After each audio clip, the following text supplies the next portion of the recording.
find something that you think has great potential, and then you look at it, and we took it completely a different direction than I think most people would have. In that okay, we've got this tool that dramatically reduces shedding in cats and dogs. Okay, all right, we'll make it, put it in stores, and sell it. We looked at the infomercial route of saying, hey, you give us your idea and we'll take it and run with it and make you a millionaire and give you 4%. Right. So we looked at a number of different options down that, but I decided do it. And really, it was not the tool that made the difference. It was the change in people's lives. So first thing I wanted to do was really build the credibility of it. So for the first 2 years of this, I'll call it a 5-year journey, was really building it as a tool in the industry. We marketed it to vets and groomers and professionals and got into all 50 states. And instead of just selling them a tool, which would have made their life easier, I said, hey, we'll give you an entire marketing kit to change your life. So basically, it was the tool. It was logos and buttons and posters, and they were actually, instead of just saying, hey, this makes my job easier, I'm going to sell the FURminator shedless treatment, which gives them return business, it gets them new customers, and advertises for you. It really just dramatically changed the profit within. Yeah. If a dog comes in and just gets a bath and brush, it might be $25. Well, FURminator shedless treatment's $50.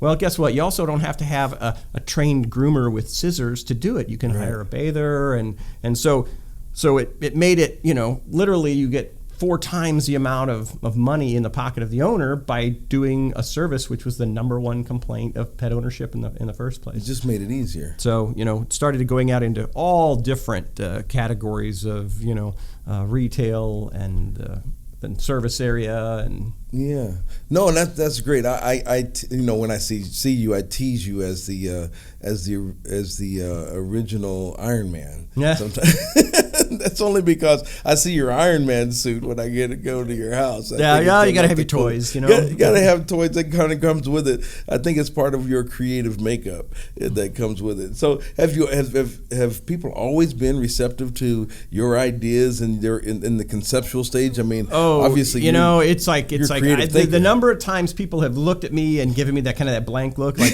David, you're crazy, right? This is never going to work. I mean, I think overall, people are pretty resistant to change, and people are busy, and time's important. And I think in kind of trying to persuade someone or tell them about, if you've got a great idea, it's like, well, how do you make that light bulb go on? How do you get down to the secret sauce? And I think it gets back down to kind of effective communications and I always I was in the agency world for a long time, developing logos and marketing campaigns, and really there's certain things that people have a connection to. Like I always take and say, I think Milton Glaser made an analogy that good design is like a good joke. It's like a good design. You look at it, and at first you go, I don't get it, and then you go, oh, I get it. He did the I heart NY. It's like, I love New York. I love it. And it's been this enduring design for it sticks.